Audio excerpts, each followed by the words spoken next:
everybody, you're very welcome along to the player ratings video here on Anfield Agenda after the Reds 2-2 draw at home to Brighton. A draw that, look, I'm not going to mess about, leaves us feeling pretty frustrated. 2-goal lead, let slip. And at the end, we were probably hanging on. I thought Brighton were fully deserving of their point in the game. There's a lot to admire about the style of football that Graham Potter has the lads playing. And yeah, this is it's frustrating. But we will go through the players and we'll have a little chat about each one. We'll try and come to a consensus on the player ratings and let's see what you guys think about it. Obviously, we're going to start off with big man in goal, Allison Becker.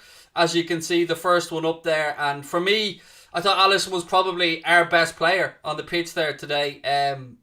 I am live, haven't I? Yes, there we go. The votes are up. Sorry, I was just waiting. You guys have a chance to vote in the Anfield Agenda live chat now as well if you want to on Allison Becker. For me, I thought Allison was our best player today and he was called into action very early in the game and he was needed right throughout. And look, a lot of people are going to talk about Brighton's first goal. For me, I don't want to be too critical of Allison on that. The sun was in his eyes, yes, but more than that, it was an absolutely wonderful strike from Mweko. So I want to give credit to the forward on that one, but I thought Allison was our best player out there today. So if anybody can take a positive from that, I say Allison Becker. And my score, I'm going to give him a 7 out of 10 today. I don't think he did too much wrong, but he is part of a back four, or back five I should say, that did concede 2 goals at home. So for me, Allison Becker gets a 7. I'll see what you guys give him in the Anfield Agenda live chat now when it finishes. But yeah, again, it's going to be one of those days, isn't it, where could have done better, should have done better right around the team. And yeah, look, Alisson's probably one of the only ones that leaves there with his reputation intact. Right, let's end this one. Connor, I don't think we need to go through all these and do them one by one. Yeah, let's just do them with me, mate. No bother putting them out. I'll just go through the player ratings, do it myself, Connor, if that's alright. Next one, we move on to Trent Alexander-Arnold. And look, I'm taking major issues, by the way, with the fullbacks lately, because when we turn over possession, we are clearly wide open to a counter-attack, and it's no mistake that Trent Alexander-Arnold and Andy Robertson are being targeted by opposition players. I'll give you many examples today. Robbo gave the ball away left-hand side. Another situation where Tariq Lamptey bullied Robbo off the ball. Trent wasn't as culpable today, but he didn't do as much great stuff going forward to justify the amount of time spent in the opposition's half for me. There were times there today where I think we should have actually sat there with a back four for a while and tried to play our way through midfield. Trent, again, to me, not the worst round today. Oh, sorry, just watching this as Son has a great chance there for United. So for me, Trent Alexander-Arnold, I'm going to give him a 6 today, and I think I'm being quite generous with that one. Moving to Virgil van Dijk. I think our centre-backs today were suspect, but I think Van Dijk was the better of the two. I think Kanade was caught out of position on a couple of occasions. It's very difficult to ever gauge Virgil van Dijk's scores because I still give him a lot of benefit of the doubt because he's coming back from a long time out and he is still getting up to speed. But we are conceding far too many goals, and while we're conceding that many goals, we have to have conversations around the centre-backs, the full-backs and the defensive midfielder. So for me, I probably won't utter these words too often, but a 5 out of 10 for Virgil van Dijk for me today, and I make no apologies for it. I think a 5 out of 10 is the deserved score. You can't be conceding 2 at home like that, and we were holding on a couple of offside decisions away from losing that game. So himself and his partner alongside him, again, I'm going to give them both the same score. No, do you know what? I think Van Dijk was a bit better than Kanade. So I'm going to give Van Dijk a 5.5 out of 10. And I'm going to give Van Dijk a 5 out of 10 because I think both of them were nowhere near the level that we'd hoped for. And maybe we're lulled into a false sense of security with the performance against Manchester United because we didn't have as much to do defensively. Brighton caused us a lot more headaches today than Manchester United did. Moving on to this gentleman here, Andy Robertson. I'm going to make a shout now.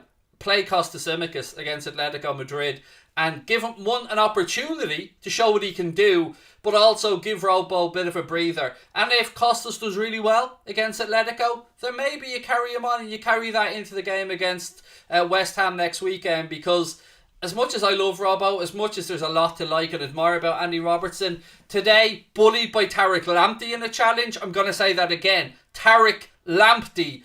outworked Robbo in a challenge today. Robbo tried to be clever and get his body in the way. Lamptey spun him and he was in there on the right hand side. That was the move that led to Trossard's goal that was correctly ruled out for offside, but a marginal call yet again. And there was a couple of occasions where Robbo gave the ball away high up the pitch as well. So Robertson for me, 5 out of 10. I'm going to give him the exact same score as I gave to Canada, which is 5 out of 10. Moving into midfield, look, Hendo took his goal magnificently well, and what a strike it was. It was the perfect start to the game for us. Salah picked up the ball in the right hand channel. Hendo made that late run to the edge of the box, struck it pretty much on the 18-yard line, side foot, beautiful finish past the goalkeeper, and we think, yes, we're on the road to 3 points here. Great start, but we didn't back it up. Hendo, as he always does, buzzes around the pitch, full of energy, always shouting, always talking in the players' ears. But Fabinho, he is not. And that's not his fault. Hendo is not a natural 6. But we do lose out a lot when Fabinho isn't in there. And we didn't get that opportunity to see Hendo driving forward as much as we like and whipping in them crosses deep to the far post. So Henderson today for me, I think... difficult to gauge Keita because he wasn't on long, but of the ones that played the majority of the match, I thought Henderson was probably the best of a very bad bunch in midfield today. I'm making no bones about this. I was furious at that midfield display today. So for me, Jordan Henderson, 6 out of 10. Again, the goal probably masks a few deficiencies there, but I'm going to give him a 6 out of 10. Moving on to this man, very difficult to gauge and give Naby Keita a score because once again, you know, I see a situation unfold where Naby's on the ground and I'm thinking, hang on, there was no challenge. I didn't see anybody come in. And like the Paul Pogba incident, we knew what was going to happen there. Naby was crucified in the challenge, absolutely clattered into, and you can understand why he goes off. Right now, Spurs have gone 1-0 up in that game. Sorry, I don't know if it'll be ruled out for offside or not, but Spurs have scored. I think the flag is going to go up. I will be looked at by VAR, sorry. For me, Naby Keita, it's almost impossible to gauge him because he only played 18 odd minutes in the game before we were forced into a change. So look, I don't even know how to score Naby Keita. When he was on the pitch, I thought he was excellent. This will be ruled out correctly for offside. I thought he was excellent, to be honest with you, when he was on the pitch. But again, 18 minutes or so, and he pulled up with a hamstring injury. So I don't know where to go with it. I don't even know if I can give Naby Keita a score because... yeah, when he was on the pitch, as always, he's great, looked really good, did lots of things in good areas, but only lasted 18 minutes before, I think, his hamstring rules him out for, I don't know how long yet. We'll have to wait and see what the medical team say. But moving on to this gentleman, Curtis Jones. I thought this was one of his poorer games for Liverpool, gents, ladies and gentlemen, if I'm being honest with you. I thought Curtis Jones today, he didn't impact the game positively going forward.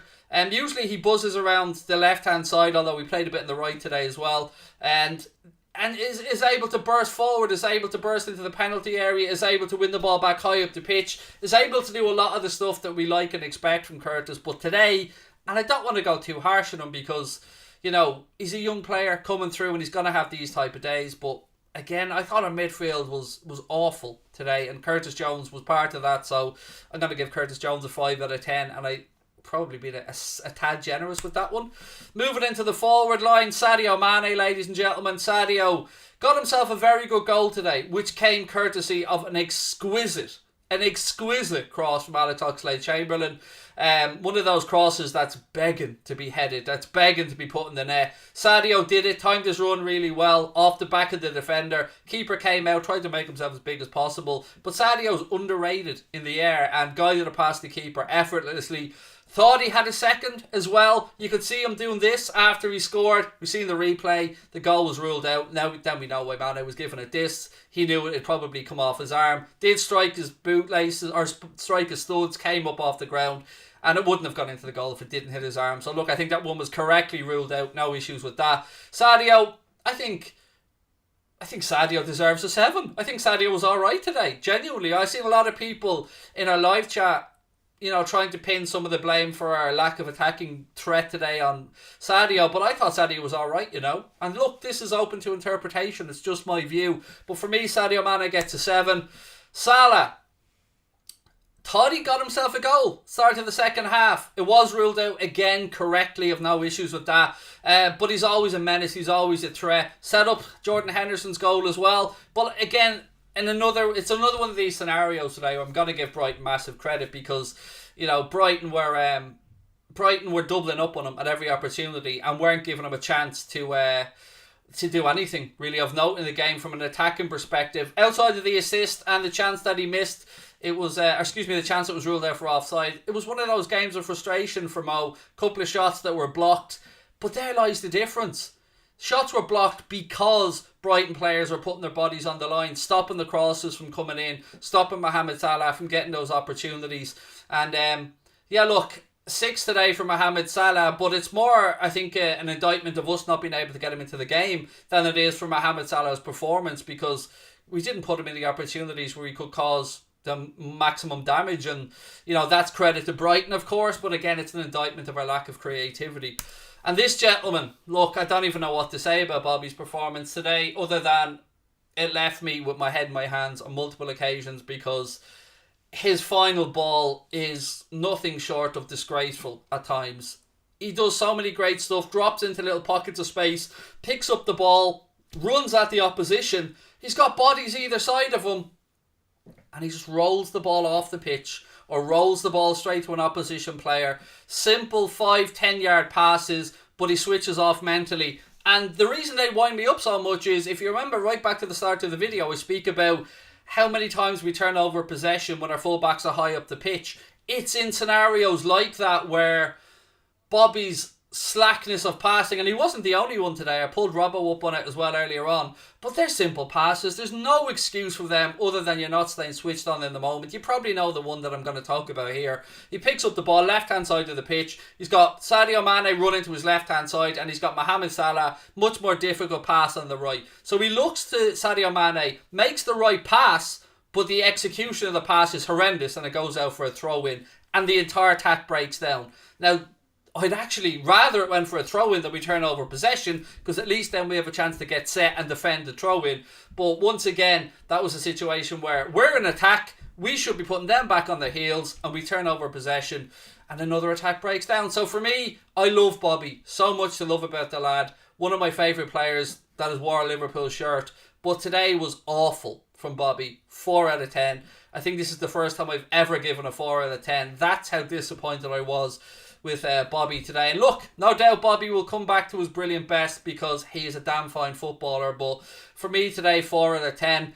Again, just looking to a man of the match, I think that Trossard is a good shout for Brighton today for man of the match. I think he was probably the best player on the park. Basuma was good when he was on there as well. Lallana put in a good shift for them. But here's the real indictment today, and I said it in the post-match show as well, folks, before I finish up. One manager today looked at his bench and felt comfortable enough to make 3 changes, make the full complement of changes.